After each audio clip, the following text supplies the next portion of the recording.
அவர் sir வந்து சொன்னார், நீங்கள் ரொம்ப வந்து ஹெல்ப்பாக இருக்கீங்க, அவருடைய தொழிலுக்கு ரொம்ப சப்போர்ட்டாக இருக்கீங்க அப்படின்ட்டு.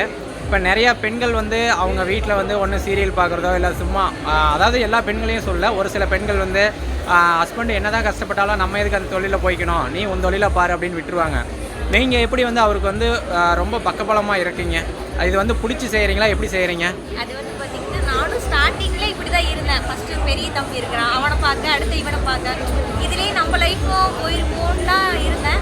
அப்புறம் பார்த்தீங்கன்னா ஸ்டாலுக்கு இவங்க போவாங்க, தனியாக தான் இதுக்கு முன்னாடியில் தனியாக போயிருக்கிறாங்க.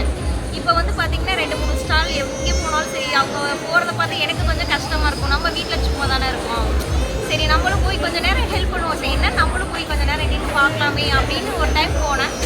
பார்த்தீங்கன்னா அந்த டைமில் இருந்து நான் வந்ததுக்கப்புறம் அவங்க கொஞ்சம் ஃப்ரீயாக இருக்க மாதிரி இருந்தது. அதனால் சரி நம்ம இங்கேயும் வீட்லேயும் வேலை பார்த்துட்டு, சரி நம்ம வீட்டில் தானே இருக்கிறோம், எத்தனை நாளைக்கு நம்ம இப்படியே இருக்க முடியும்னு நினச்சிட்டு நானும் அவங்க கூடவே வர்றது. ஓகே சிஸ்டர், உங்களை மாதிரி எல்லா பெண்களும் இருந்துட்டால் கண்டிப்பாக ஹஸ்பண்டுக்கு வந்து கொஞ்சம் கஷ்டங்கள் குறையும். ஏன்னா நிறையா பெண்கள் வந்து இதை உணர்றது கிடையாது.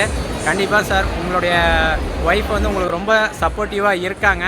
கண்டிப்பாக அடுத்த டைம்லாம் நான் பார்க்கும்போது நீங்கள் ஏதாவது ஒரு 2 மண்டபத்தில் இன்னொரு ஊரில் சிஸ்டரோ இன்னொரு ஊரில் நீங்களும் இருப்பீங்கன்னு நினைக்கிறேன்.